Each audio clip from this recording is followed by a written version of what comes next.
உங்கள் ஏரியாவின் பிரச்சனைகளுக்கு தீர்வு காணும் ரிப்போர்ட்டர் விசன்.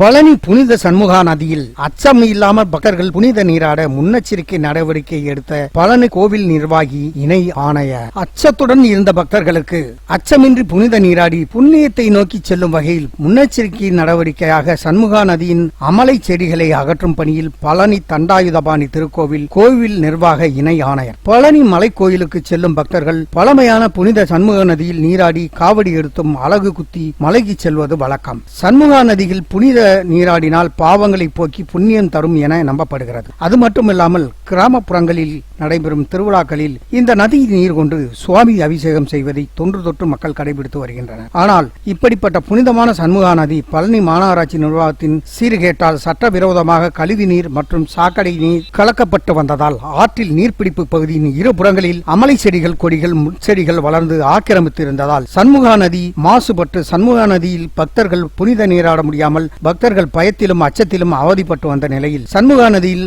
ஆக்கிரமித்துள்ள பாசிகள் அமலை செடிகள் குப்பையை அகற்றவும் நதியை தூய்மைப்படுத்தவும் அடிப்படை வசதிகளை மேம்படுத்தவும் பொதுப்பணித்துறையினர் நடவடிக்கை எடுக்க வேண்டும் என பக்தர்கள் கோரிக்கை விடுத்தும் எந்த நடவடிக்கையும் எடுக்காத நிலையில் தைப்பூசத்திற்கு இன்னும் சில தினங்கள் இருக்கும் நிலையில் பழனி பாலதண்டாயுதபாணி திருக்கோவிலுக்கு சுமார் 1 கோடி பக்தர்கள் வருவார்கள் என கோவில் நிர்வாகம் சார்பில் தெரிவிக்கப்பட்டுள்ளது. ஆகையால் தைப்பூசத்திற்கு வரும் பக்தர்கள் சண்முகா நதியில் அச்சமின்றி பயமில்லாமல் புனித நீராட முன்னெச்சரிக்கை நடவடிக்கையாக தனியார் தொண்டு நிறுவனத்துடன் இணைந்து பழனி கோவில் நிர்வாக இணை ஆணையர் சண்முகா நதியில் உள்ள அமலை செடிகள் ஜேசிபி இயந்திரங்களை வைத்து அகற்றும் பணியில் ஈடுபட்டு வருகின்றனர். இதனால் பழனி தண்டாயுதபாணி கோயிலுக்கு வரும் பக்தர்கள் இனிமேல் சண்முகா நதியில் எந்த அச்சமும் பயமும் இன்றி புனித நீராடி சாமி தரிசனம் செய்யலாம் என பக்தர்கள் மற்றும் பொதுமக்கள் சமூக ஆர்வலர்கள் மகிழ்ச்சியுடன் தெரிவித்ததுடன் பழனி தண்டாயுதபாணி கோவில் நிர்வாகி இணை ஆணையர் மற்றும் தொண்டு நிறுவனத்திற்கு நன்றியை தெரிவித்து வருகின்றனர். எது எப்படியோ சண்முகா நதியின் தூய்மைக்காகவும் வசதிகளுக்காகவும் பக்தர்கள் தொடர்ந்து குரல் கொடுத்து வருகின்றனர் என்பதுதான் நிதர்சனமான உண்மை.